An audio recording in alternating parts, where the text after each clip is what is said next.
Welcome back to He Met Me in the Middle. I'm Branson's RN and co-founder of Kingdom Fasting. And I'm Sherry Johnson, and I'm a certified functional nutrition and lifestyle practitioner with Empowered Health Coaching.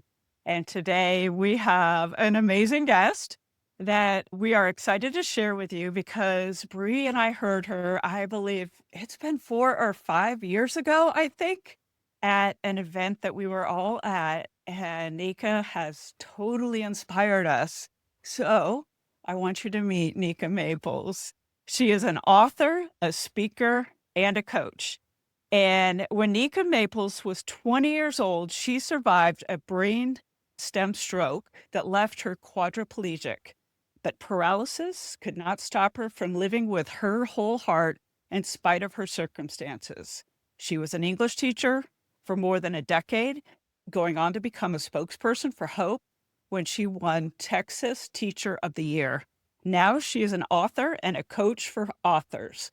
When she is not writing or speaking, she enjoys sharing joy and nuggets of wisdom on her YouTube channel and hanging out with her 3 nieces and 1 amazing nephew in Fort Worth, Texas. She has worked with many brands. She was on TEDx. She's been with Myron Golden, Texas Christian Schools Association, and one that's super interesting, which I know she'll share about, is United States Nuclear Regulatory Commission. So yeah, we're excited for you to meet Nika because she is so inspiring. It's my pleasure and honor to be with you today. I look forward to our conversation. Absolutely. So tell us a little bit about you and wherever you want to start. Absolutely. Most people are interested in knowing I had a stroke at age 20. It was related to an autoimmune disorder called lupus that many people have heard of, and it affected my brainstem. And in one moment, all of my mobility was wiped out. And it was just 6 weeks after my 20th birthday. And it really can happen anytime. I know we associate brain injuries and stroke with age, but this could have happened anytime. And for me, my youth actually contributed to my recovery. So the doctor said that I had as little as 48 hours to live. I was in the intensive care unit and I could still hear, even though I couldn't open my eyes or blink or or indicate in any way that I was listening. I overheard doctors telling my parents that they could bring in a couple friends to say goodbye. And my mother asked, wait a minute, what if she does live through the 48-hour window? And they said, if she does live, she'll never walk or talk again. So obviously, I have their expectations, to say the least, as that was 32 years ago.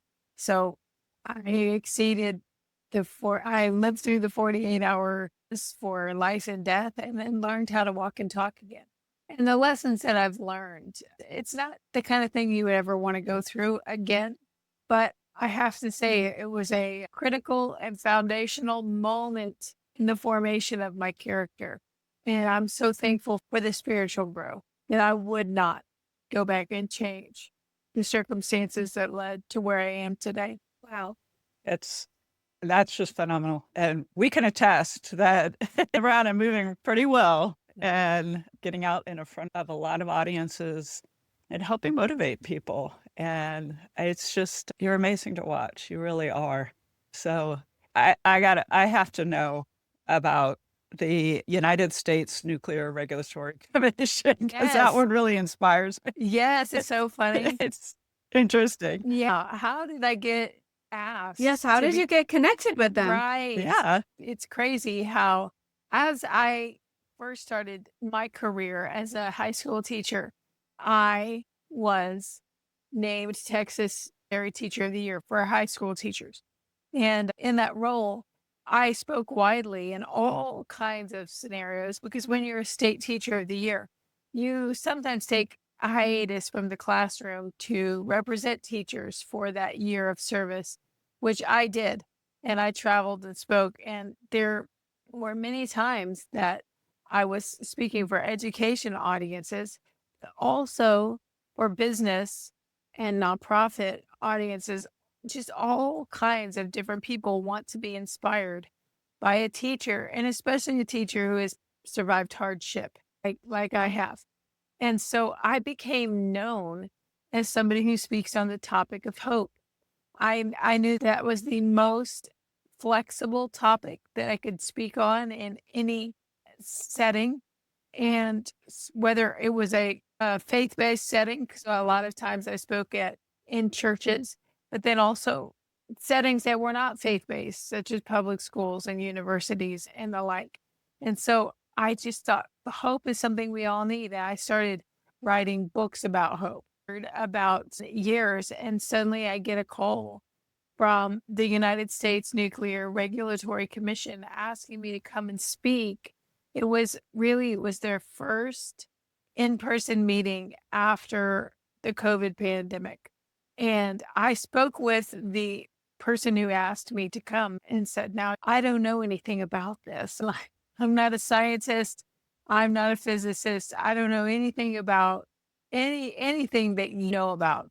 So I may not, I just want to make sure that we're clear that I'm not going to be able to speak to anything nuclear." Said, "That's not why we asked you. We ask you because right now our government needs hope. In fact, all the governments in the world need hope. And so that's what we need you to bring to the meeting today." And I said, "Check, check, double check. I can do that." And so I came and spoke to that amazing group of men and women in hardship. So many people are discouraged, for different reasons. That affects the discouragement in an atmosphere in the workplace can really affect the performance. And so she had the right frame of mind, the person who asked me to come, to realize this is of the utmost importance. And we can't have a less than hopeful atmosphere or we're just not going to do well. And so it was my honor to serve the US government. It was a small thing to do, but people are astonished that they're like, "How did you get to speak in such a place?" Because every place needs hope. That's why. Absolutely. So Amazing. one of the things that I was wondering about is, so you had this incident at 20. Were you in the middle of college then? Yes, I was. I was a sophomore. It was March of my sophomore year. Yeah. So how quickly were you able to get back to college? And Um, when did you graduate? Because then you became a teacher. Yes, my original, if I had gone straight through and done 4 years, my original graduation date would have been 1996. But I graduated in 2002. So it took me 10 years to finish. And my first opportunity to go back was after a year. So here's the reason it took a while. I'm someone who can handle academics. I love academics. And it's always been pretty easy for me. But after a stroke, your brain does not operate the same speed, and you need extra support for yourself just in the way that you learn. Before, I could just sit and listen to a lecture and pass a test almost without hardly any notes. All of a sudden, I couldn't even remember. I had a hard time processing what a professor was saying.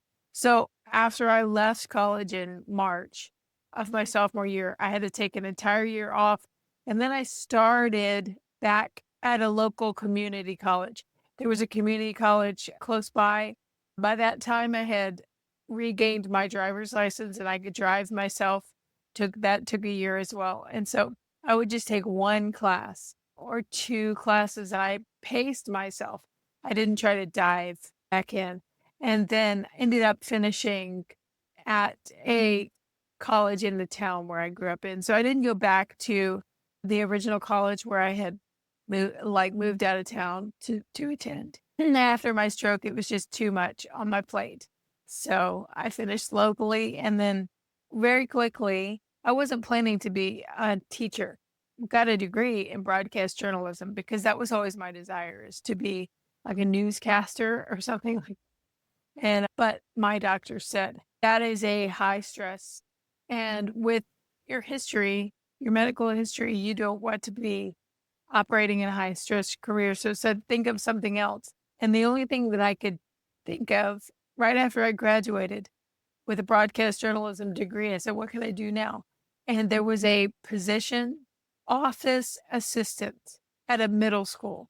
And I said, I'll just apply for that. And so I applied for this office assistant position at this middle school. And the principal on that campus came to me at the end of the year and he said, you have something that cannot be taught.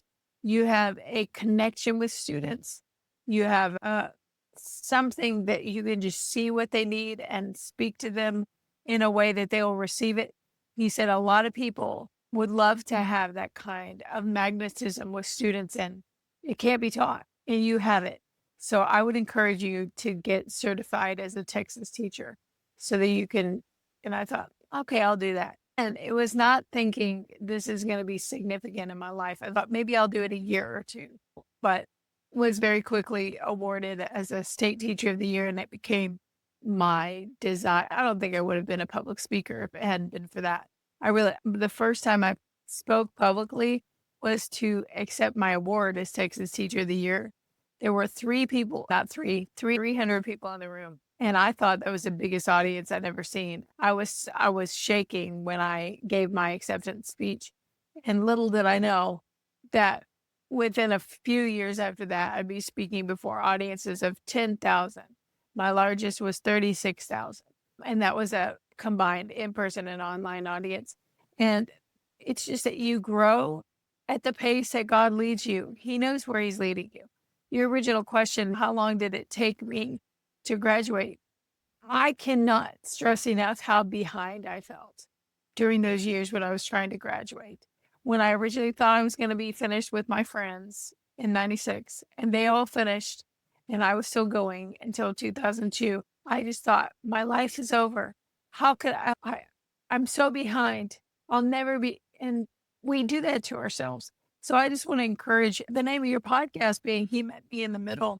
For anyone who's listening and feeling like you're in the middle of a transition or middle of a crisis or in the middle of like some kind of unexpected circumstance like the one I went to. Life does not go according to our plans. However, it always can be part of a God's great plan. So when we have to give up the ideal circumstance that we thought we would have, and for me to be paralyzed at age 20, and I still walk with a cane. So for anyone listening, don't picture that I'm like right back to where I was physically. I can talk, of course, with ease, but I have difficulty with walking. I can walk, but I use a cane, sometimes use a walker or a wheelchair. So it's still not my ideal picture for my life. But God has always met me in the middle. And that's where you get to know him the best, is if we had the outcome that we want, what kind of dependency would we even have on God? What intimacy would we have? It wouldn't happen. It's in the middle that we give him what he desires most, which is faith. In Hebrews 11, it says, without faith, it's impossible to please God. And one day when I read that scripture that we've all heard before, I just flipped it and thought, wait, but with faith, it is possible to please God, which means if that's what pleases him, then faith is his favorite gift. Don't you imagine that if you figure out your spouse's or your best friend's favorite gift, that you're going to want to bring it to them whenever they want? Even if it's something as small as their favorite beverage from Sonic or their favorite lunch, you'll want to bring it up to them at work or have it waiting at home. And you're going to go out of your way to bring their favorite gift. On their birthday, you're going to make sure you have it available. And when we think about the God who loves us, he actually gave us a hint to what his favorite gift is. His favorite gift is faith. That's what brings him pleasure. Unfortunately for us, faith is uncomfortable. When I give my friends gifts, it doesn't cause me any discomfort because it's usually something that I can easily get for them or do for them, right? But the thing God loves requires discomfort on our part. We have to be willing to say, okay, I don't have to know how this is going to end. I'm giving you this faith. I don't have to see the next step ahead. I'm giving you this faith. I don't have to hear directly from you exactly how to interpret, because sometimes the silence from God If we're like, I'm praying, I'm asking him for direction. He said he would give me direction. And sometimes there's silence. Doesn't mean you've done anything wrong. It's an opportunity to say, okay, if you're silent right now, then what I'm going to do is give you this faith. And that has helped me to view what we do as believers, what we do in those moments when it's unknown. It's helped me to view it as something that I have some agency over. I think when somebody's going through hardship, they feel like they're really out of control. That's hard. That's the hardest part. Yeah. Is to feel like you're out of control. But if you take some agency back and say, yeah, but what I can control is what I give to God in this moment. Am I going to give him my hysteria? Sometimes it's sure, he'll take it. Am I going to give him my anxiety? Sure, he'll take it. Am I going to he wants everything we're willing to give. But the thing that is his favorite gift is faith. So I'll just stop down and say, okay, Lord, I'm so uncomfortable right now. I don't like this, but I see an opportunity to give you the gift of faith. And here's the thing, this is the only chance we've got to give it. There is no more faith in heaven. This is the only chance that you and I have to praise him through tears. There won't be tears in heaven. So this is our only opportunity to give him that gift of praise through tears, of worship in periods of darkness and the unknown. It's the only opportunity because in heaven, it's going to be all light. There will be no more darkness, no more tears, no more sorrow. The only opportunity we have to give him our love in times of sorrow, our hope in times of grief, our belief in times of loss. This is the only chance we have to give him those things. And so it just reframes it for me that I have control over my perspective and my response, even if I don't have control over the circumstance. I hope that was helpful. Yeah, no, it made me think about your faith created the perseverance to keep going and keep going, even though it was very hard. Yeah. Yeah, I think most people can imagine the idea of having to start over with so many things at 20, after you've spent, your whole life up to that point learning things, and then to have to start over in so many ways, so challenging. And it's definitely a place where you need God to meet you. Yes. Yes. And an opportunity, like you're saying, to give him the faith, trust that he's still got you. And I think it's amazing that he has just pointed you in so many different directions and led you every step of the way exactly where he wanted you. Yes. That takes obedience. That takes a great deal of faith. It does. Yeah. If you've been enjoying this content and you'd like to support our podcast, we would love for you to visit our website, hemetmeinthemiddle.com, and there are some links for that in the show notes. There are 3 different ways to support this podcast, so if you want to be on one of our support squads, we would love to have you. Yeah, and one of the quickest and easiest ways to support us right now is to like this video and share it with somebody that you know needs to hear it, because it's going to fill them with hope and encouragement also. Leave a comment. Please help us in any way you can get this information out. Thank you for answering the call. That we feel that we've been led to do this, and we're thankful that you're joining us, because it's our mission, and we're so happy to have you on that mission with us.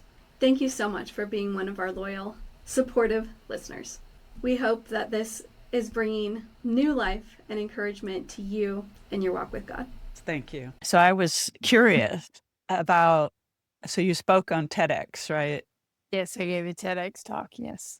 And so what was your TEDx talk on? It was what paralysis taught me about true strength, because at times, we think that being productive is one of ours. That's when we view ourselves as being strong, when we're productive, when we are efficient, when we're rowing the oars, so to speak, and making headway. But when you have experienced a great loss, especially a physical loss, you have to reframe productivity. Because then if I was day after day, I was just laying there in a bed, couldn't even raise a fork to my mouth and feed myself. Am I worthless then? Is anyone worthless if they are in a wheelchair or in a nursing home or on the street without a home, is a person worthless because they don't have a standard of productivity that we've set?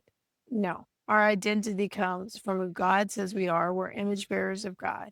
And you have to remember that, because even for someone who has something maybe somewhat common happen, like to lose a spouse, it's common. One or the other spouse is going to go before the other one. So if it's not a widower, it's a widow. And it's like immediately that person experiences the horrifying loss and questions their worth. Am I half what I was? Am I still important? Am I still effective? Do I still have life worth living? And the answer, of course, is yes. Yes, you have great value. But those losses of any kind, common or uncommon, immediately is where God steps in, and we have a choice to listen to what the enemy says over us or what God says over us. And that's when we refine our hearing. Whose voice are we going to pay attention to? Yeah, exactly. That's amazing. We're going to have to go back and find that and watch the whole Yeah. That's right. story and speed. So I encourage you to go find that. And for Yeah. our listeners, if you didn't know, Nika also has YouTube channels that you can go watch and listen to some of her speeches. She has podcasts, she has website. She has all kinds of ways that you can connect with her. Even through her book, she's an author. Yes. And I have one in her books. I actually bought Wonderful. this for my husband because he's writing a book and it's been Good. incredibly helpful to him. That's going to help him a So lot. yeah, so I just wanted to put it out. Yes. So, and I love the Oh, yeah. personalization on there. So thank Aw. you. Anyways, I was so excited to receive that and that you're going to be our guest today. But you just have so much valuable information, so much experience, so much encouragement and faith to just really impart to people. I feel like that is definitely something that people are needing in this hour, Yeah. especially in our world. And so if you need that, go and find her and connect with her, because I know you also do life coaching. You have Yes. some free trainings on your website that people can sign Yes. up for, all kinds of things. And so I just want to point people in that direction. You guys are an incredible resource for all of those things. So another question. You've been speaking over people, working with people, training people for a long time now. What do you feel is one of the main issues or problems, or what are people dealing with today? What do you see a lot? And I don't know, what is your answer or encouragement for that? Wow. Okay. I'm really glad you asked that. The number one thing that I am seeing over and over is this idea of imposter syndrome. People feel like a fraud if they step forward and start doing something that they've never done before. I think what has exacerbated that in the world we live in today is because it involves social media. No matter what you're doing, no matter what new endeavor you're taking on, typically you post about it, right? Even if it's not like you're wanting to be an influencer or start a business online, there's some element of posting about what you're up to. And I think in the past, before social media, people could just start something new and you didn't feel the spotlight was on you. But now, when people start something, whether it's learning a new language, starting to write a book, like so many people I work with, they feel like a fraud. They feel like an imposter. Who am I to try to do this? And it's because you're doing it publicly and you're failing publicly. You're succeeding publicly, you're failing publicly, and you're wondering what other people think. And you're judging comments or likes and thinking, what's this mean about me? So here's the encouragement I give. I say the definition of imposter, because if somebody's feel like I'm an imposter, let me to do what you're doing right now. I meet people all the time who say, I'd love to start a podcast, but I just feel like I can't. Who am I to start a podcast? Okay, so if we go with that example, then what I always say is we got to look at the definition of the word imposter. Is someone who has the intent of stealing or tricking. That's what an imposter does. An imposter pretends they are someone they are not in order to receive like money or resources. They pretend they're someone they're not. It's identity theft. That's what an imposter does. Is that what you're doing? Are you tricking? Because it all has to be on purpose. Are you tricking people on purpose? They say, are you stealing from people? No. Are you pretending on purpose that you have a different identity, that you are someone you're not? And they say, no, of course you're not. You are not suffering from this new phrase we have called imposter syndrome. You're not suffering from that because you're not doing something evil or wicked or wrong in order to hurt others and to take from them what is not yours. What you're experiencing is actually just the discomfort zone because nothing new happens in the comfort zone. You know how everything works in the comfort zone. For each of us, we've got our own comfort zone and we know what happens there. And nothing new is going to happen there. Nothing new. You enter the discomfort zone, though, and suddenly everything's new. You don't know how it works in the discomfort zone. You're trying something new. That doesn't mean that you're an imposter. It means that you're imaginative. It means that you see a different future for yourself. It means that you're brave and bold. And it means that you're willing not to stay where you are. It means that you're adventurous. So in the discomfort zone, you experience of this turmoil and tension. And it's you becoming the next version of you, which requires courage, adventure, boldness, bravery. But here's the thing, on the other side of the discomfort zone is the greatest reward, the most wonderful payoff, the biggest return that you could ever get is on the other side of the discomfort zone, because that's where a life well lived is where it happens. On our last moment on earth, you will not wish that you had just done everything safe and easy. You won't. In that last moment, you will be wishing that you had done more that took courage. So I just tell people, do you feel like an imposter or do you just feel like you're starting something new? And that's when they're like, yes, I do want to continue taking steps into the discomfort zone for my family's sake, for my sake, so that, and to glorify God. Because like I said earlier in this talk, in this interview, the comfort zone, in the comfort zone, no faith is required. No faith is required in the comfort zone, but lots of faith is required in the discomfort zone. So that's the place we can give God the most glory. Yeah. Amen. Love that. Yes. All right. Amazing. Yes. So we know you have to get to some clients, but what are the resources? What are the things that you would like people to know about that you are doing that would help them most? We are going to tag everything for you in our show notes so people can go there and find it. I know that they might be listening now or in the future, and the best thing to do is to go find me on Instagram or on my website. Both are going to be Nika Maples, just my name. And you can always find the next free training. I love offering free training for people who want to write a book, and then also people who want to mature and grow in their faith and just have a more God-honoring life. I believe it's our joy to show up for the life God gave us. So if anyone is thinking like, I just feel like I should be showing up more, I just can feel myself shrinking back, then you got to come get in one of the classes that I teach. And they're pretty much always available. So that's what I would say, to take the next step and start getting encouraged so that you can take those steps into the discomfort zone. Wow.